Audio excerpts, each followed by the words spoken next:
Assalamualaikum warahmatullahi wabarakatuh. Baiklah, pada pertemuan hari ini kita lanjutkan tentang kebudayaan Minangkabau, yaitu berkaitan dengan praktek matrilineal atau praktek matrilineal. Pada pertemuan sebelumnya kita sudah lihat bahwa praktek matrilineal itu ada beberapa hal yang ditunjukkan. Seperti yang dikatakan Rajab bahwa praktek matrilineal di Minangkabau terlihat satu, keturunan dihitung dari garis ibu, dua, suku terbentuk menurut garis ibu, tiga, tiap orang diharuskan kawin dengan orang luar sukunya, kami. Pembalasan dendam merupakan satu kewajiban bagi seluruh sukunya. Kekuasaan di dalam suku, menurut teori terletak di tangan ibu walaupun jarang sekali dipergunakan. Yang sebenarnya berkuasa adalah saudara laki-laki atau mama ya. Perkawinan bersifat matrilokal yaitu suami mengunjungi rumah istrinya, hak-hak dan pusaka diwariskan oleh mama kepada kemenakannya dari saudara laki-laki ibu kepada anak saudara perempuan.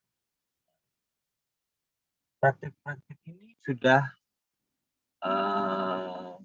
terlihat di tugas kita yang sebelumnya, yaitu melihat praktek matrilineal di daerah kalian masing-masing. Nah, ada yang menulis secara lengkap, ada yang menulis hanya contoh praktek suku saja dan tambah materi lokal. Tapi setelah ini mungkin bisa melihat rinci lagi tentang praktek matrilineal di daerah atau di nagari masing-masing. Baiklah, sekarang kita melihat konsep keluarga.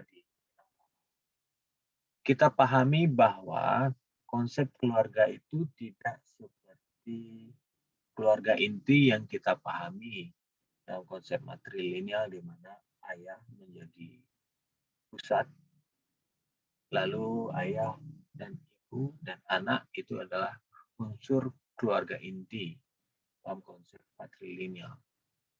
Di mana seperti yang kita pahami hari ini, bahwa kepala keluarga itu adalah ayah dan anggota keluarga itu adalah yang di bawahnya. Nah, itu konsepnya. Namun di matrilineal, keluarga itu tidak dihitung dari garis ayah, tetapi dari garis ibu. Nah, garis ibu dalam konsep Minangkabau ini dilambangkan dengan parwi atau perut, bahwa seseorang yang lahir dari perut seorang perempuan, ibunya adalah keluarganya. Jadi kalau kita memiliki mande atau ibu kita mande, lalu ibu dari ibu kita dan orang-orang yang dalam keturunan dari ibu itu disebut satu keluarga, seperti Rajab bilang dalam artikel sebelumnya, bahwa orang tiga keturunan disebut satu pari. Nah, di bawah itu ada satu mande. Jadi ukuran keluarga itu bukan dari hitungan ayah, tetapi dari hitungan ibu atau ibu daripada ibu. Sehingga ini berkaitan dengan kepemilikan harta yang telah kita bahas juga, telah kita singgung sedikit pada minggu yang lalu. Dengan artikel itu juga terlihat bahwa ibu, harta, dan penghulu yang sebagai pimpinan daripada satu keluarga itu bertempat terdapat atau diwakili atau direpresentasikan oleh satu rumah gadang yang disebut dengan istana. Jadi seperti yang sebelumnya disebutkan bahwa orang yang mengaku sebagai orang Minangkabau, dia bisa menunjukkan sukunya, suku representasi dari matrilinealnya, bisa menunjukkan rumah gadangnya, dan bisa menunjukkan siapa penghulunya. Nah, jadi keluarga Minangkabau ini tinggal di dalam satu rumah gadang. Rumah gadang ini misalnya, ini rumah gadang saya ambil di Balai Kaliki, Nagari Kotonan Gadang, Payakumbuh.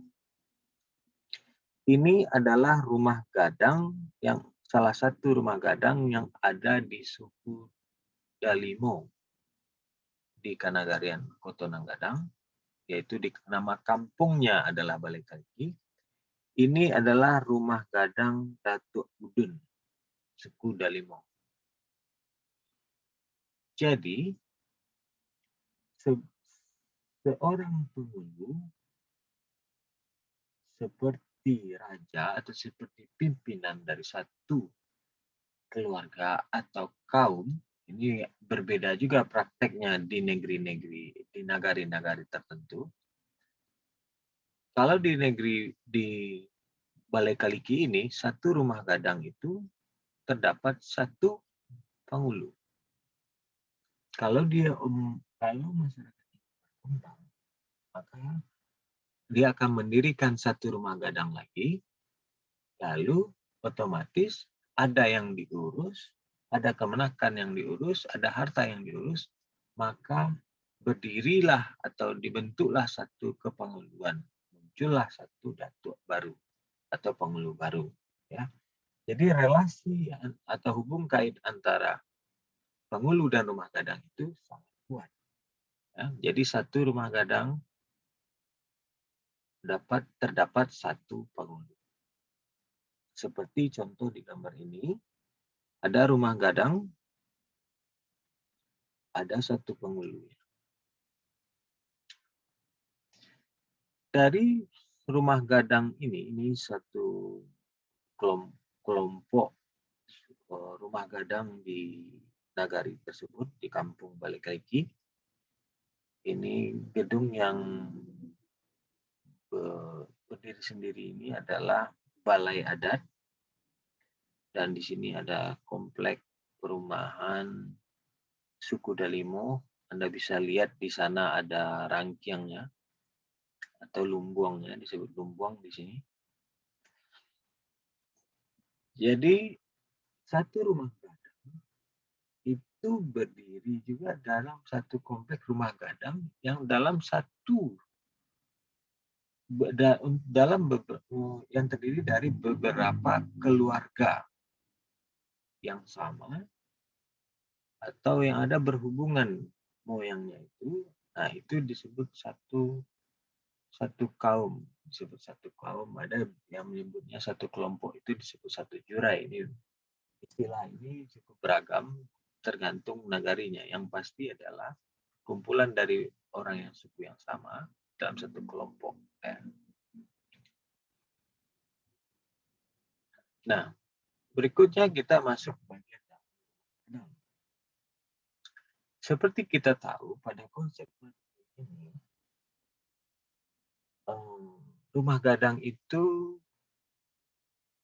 memiliki ruangan seperti ini, ruang tengah, lalu ada bilik-bilik atau kamar-kamar di bagian anjungannya atau di bagian ujungnya. Satu ini kamar besar, dan ini ada kamar-kamar kecil. Kita ketahui bahwa rumah gadang di Minangkabau tidak memiliki bilik atau kamar untuk laki-laki.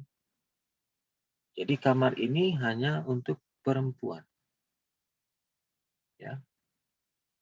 Biasanya atau aturannya yang menikah, yang tua pertama menikah di sini, dan kemudian setelah dia menikah, kalau ada lagi adiknya yang menikah, maka dia pindah ke kamar ini. Kalau ada lagi yang baru menikah pindah ke kamar ujung. Lalu yang di sini pindah lagi ke kamar sini. Dan begitu seterusnya. Lalu bagaimana dengan anggota yang lain? Misalnya janda atau tidak punya suami, atau orang tua, atau ibu-ibu daripada ibu.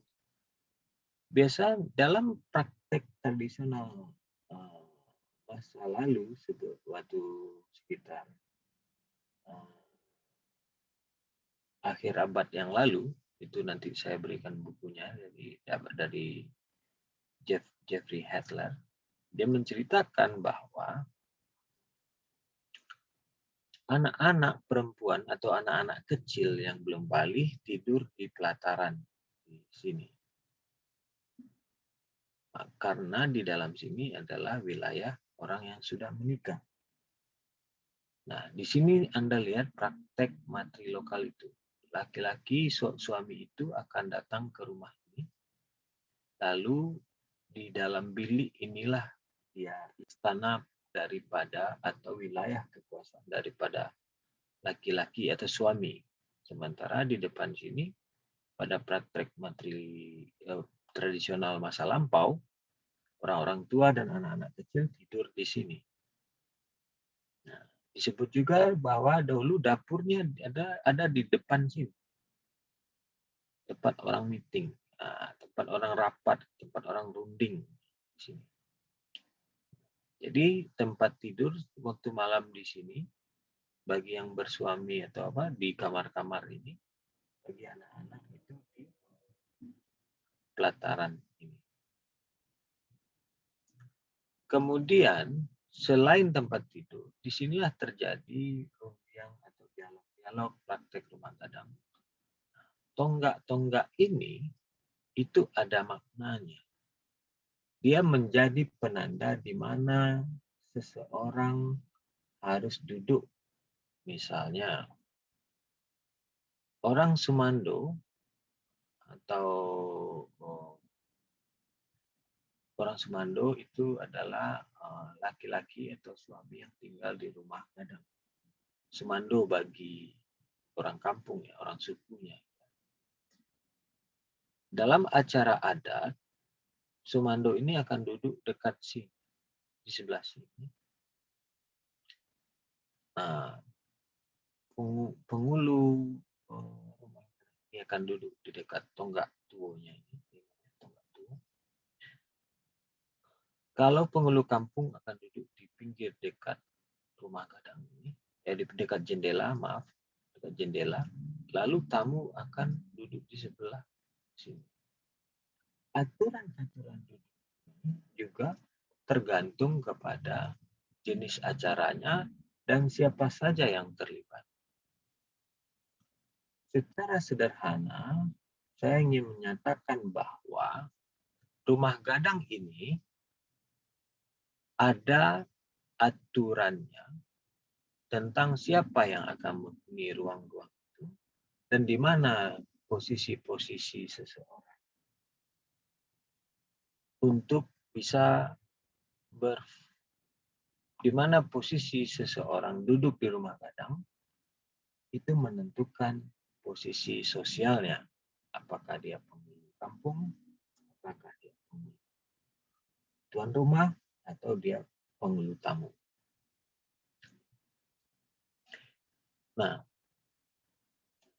di sebelah kiri tadi kita lihat ada ruang tengah, tempat orang berunding, tempat orang tidur malam hari, tempat orang berkumpul, dan ada kamar-kamar, ada bilik-bilik. Nah, sebelah sini ada dapur, bagian dapur atau bagian ke belakang. Nah, kita harus mengasumsikan secara tradisional bahwa dapur hari ini berbeda dengan dapur pada masa lalu. Jadi artinya di beberapa tempat di rumah gadang itu, struktur rumah gadang itu bisa berubah-ubah. Dulu dapurnya terletak di tengah rumah gadang, kemudian pindah ke samping rumah gadang, dan pada modern ini dia bisa pindah, dia membuat satu dapurnya di bawah, di lantai bawah, di dekat sumur atau ya. Namun perlu dipahami bahwa bentuk tradisional sistem sanitasi masyarakat tradisional itu tidak dengan sumur tetapi dengan sungai. Kemudian berkembang menjadi sumur dan hari ini dengan PDAM. Jadi ada perubahan struktur yang menyesuaikan kepada perubahan zaman. Nah, ini rumah gadang yang lain, ini agak lebih modern dan kelasnya juga berbeda. Lihat di sini ada platform, ada pentas kecil. Nah, ini bentuk rumah gadangnya berbeda. Dan jumlah ruangnya lebih banyak yang ini. Dan rumah gadangnya lebih besar. Jadi ada juga kelas-kelas atau tipe-tipe rumah gadang. Dan perlu dipahami bahwa di setiap nagari tidak sama struktur atau desain daripada rumah gadang itu. Nah, lalu bagaimana hubung kait antara penghulu dan nah, ini bagian yang penting kita lihat bahwa adanya rumah gadang menunjukkan adanya satu keluarga, lalu kumpulan rumah gadang melihatkan adanya satu kaum, dan di setiap rumah gadang itu ada penghulunya, ada rajanya, atau jika kita lihat bahwa rumah gadang sebagai istana, maka rajanya adalah penghulu, tetapi yang penguasanya adalah kaum perempuan. Ya. Jadi kalau di Kotonang Gadang ini dipahami bahwa penghulu adalah raja di rumah gadang. Tugas penghulu adalah menjalankan apa yang diinginkan oleh kaum perempuan. Jadi seperti administratornya, karena kekuasaan sepenuhnya, kepemilikan itu adalah milik perempuan. Nah, perempuan hanya seperti perempuan memiliki keinginan dan penghulu itu menerjemahkan keinginan itu dan melaksanakan keinginan itu. Nah, itu penghulu di nagari Kotonang Gadang. Nah, jika sebuah rumah gadang tidak memiliki penghulu, ya bentuknya seperti rumah gadang, seperti yang kita ketahui, seperti kantor-kantor itu kan seperti rumah gadang. Nah, Anda lihat kantor gubernur itu kan seperti rumah gadang. Tapi apakah rumah gadang yang fisiknya itu adalah rumah gadang dalam konsepsi tradisional sebagai istana yang saya maksud tadi? Kita harus bertanya, siapa penghulu di rumah gadang itu? Jika tidak ada penghulu di rumah gadang itu bukanlah rumah gadang dalam konsepsi keluarga sebagai tempat daripada kesatuan satu keluarga. Dia hanya bangunan.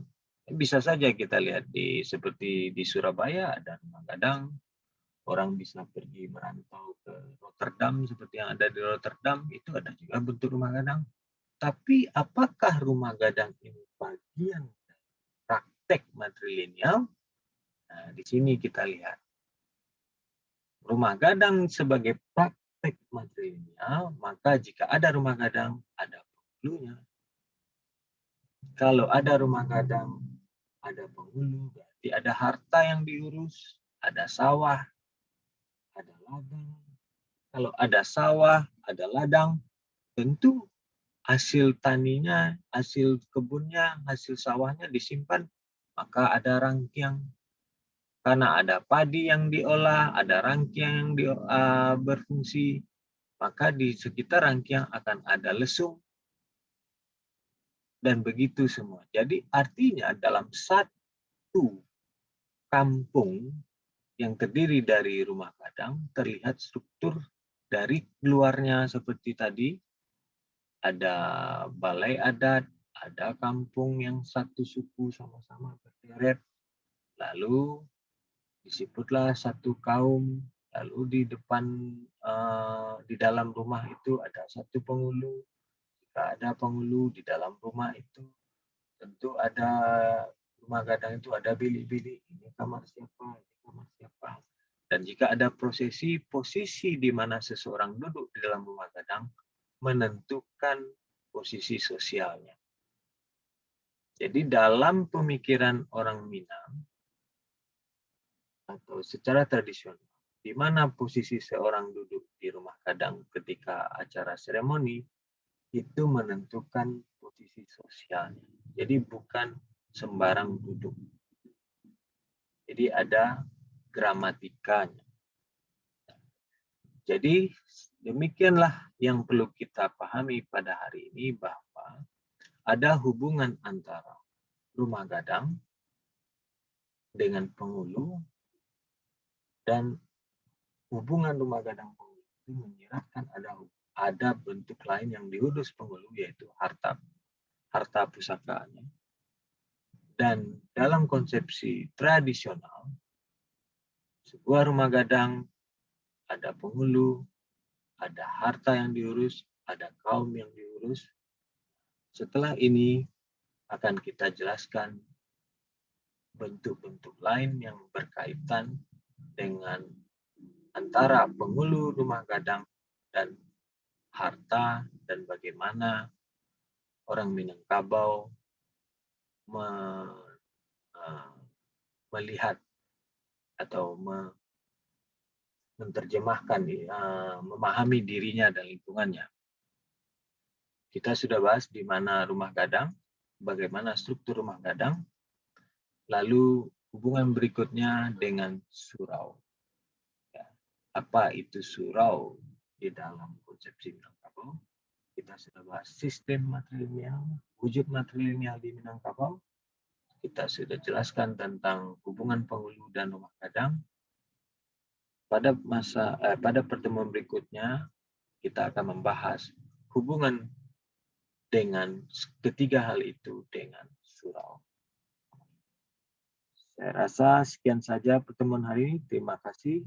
Assalamualaikum.